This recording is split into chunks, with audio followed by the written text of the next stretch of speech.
మనిషి జీవితంలో తృప్తి అనేది లేకపోతే మనకి ఎంత ఆస్తి ఉన్నా, ఎంత సంపద ఉన్నా, ఎంత ఆరోగ్యం ఉన్నా, ఎంత అధికారం ఉన్నప్పటికీ కూడా మనిషి సంతోషంగా, ఆనందంగా జీవించలేడు. కాబట్టి ప్రతి మనిషికి కూడా, ప్రతి మానవుడికి కూడా తృప్తి అనేది చాలా అవసరం. అందుకే భక్తుడైనటువంటి పౌలు గారు తన శిష్యుడైనటువంటి తిమోతికి రాస్తూ ఈ విధంగా మాట్లాడుతూ ఉన్నాడు.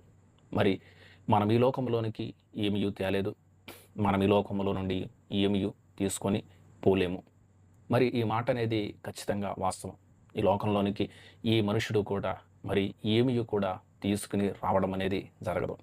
అలాగే ఆ వ్యక్తి మరణించిన తర్వాత కూడా ఈ లోకంలో నుండి తను సంపాదించినటువంటి ఆస్తి గాని, తనకి కలిగినటువంటి అధికారము గాని, తనకున్నటువంటి గర్భఫలము గాని ఏది కూడా ఈ లోకములో నుండి ఈ మనుషుడు కూడా తీసుకొని వెళ్ళలేడు.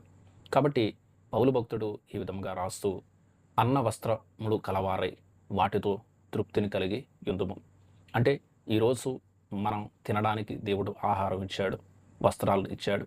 మన కుటుంబంతో సంతోషంగా జీవించగలుగుతూ ఉన్నాం. అంటే ఈరోజు మనం జీవించి ఉన్నామంటే అది దేవుని యొక్క కృప, దేవుని యొక్క కనికరం.